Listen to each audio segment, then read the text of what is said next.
দুর্ঘটনার কবলে দীঘা যাওয়ার বাস সোমবার সকালেই নিয়ন্ত্রণ হারিয়ে দীঘাগামী বাস উল্টে যায়। সম্পূর্ণ নিউজ জানার আগে আপনাদের কাছে একটাই অনুরোধ, চ্যানেলে নতুন হলে অবশ্যই চ্যানেলটা সাবস্ক্রাইব করে পাশ থাকা বেল আইকনটা ক্লিক করে অল নোটিফিকেশন অন করে দেবেন, যাতে দেশ, রাজ্য, জেলা এবং আপনার শহরের খবর আপনার কাছে সবার আগে পৌঁছে যায়। কাঁথি ঢোকার আগেই কাঁথি বেলদা রাজ্য সড়কে কচুরি বাস স্ট্যান্ডের আগেই নিয়ন্ত্রণ হারায় বাসটি। এর জেরেই উল্টে গিয়ে রাস্তার ধারে পড়েছে। পশ্চিমবঙ্গের রাষ্ট্রীয় পরিবহন সংস্থার বাসটি আসানসোল থেকে দীঘা আসছিল।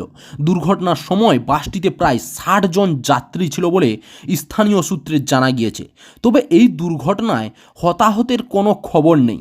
কচুরি বাস স্ট্যান্ডের কাছে আসানসোল দীঘা বাস নিয়ন্ত্রণ হারিয়ে উল্টে যায়।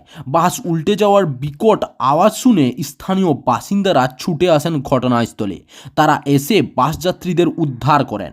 কয়েকজনের হাতে পায়ে অল্প বিস্তর আঘাত লাগলেও গুরুতর চোট কেউ পায়নি বলে জানা গিয়েছে।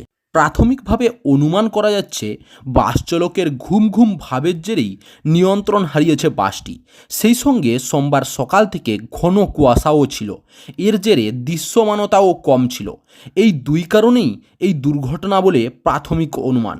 স্থানীয় বাসিন্দাদের থেকে দুর্ঘটনার খবর পেয়ে ঘটনাস্থলে আসে কাঁথি থানার পুলিশ এসে এক আহত শিশুকে কাঁথি মহকুমা হাসপাতালে নিয়ে যায় প্রাথমিক চিকিৎসার জন্য, এবং প্রাথমিক চিকিৎসার পরে পরিবারের হাতে তুলে দেওয়া হয় ওই শিশুটিকে।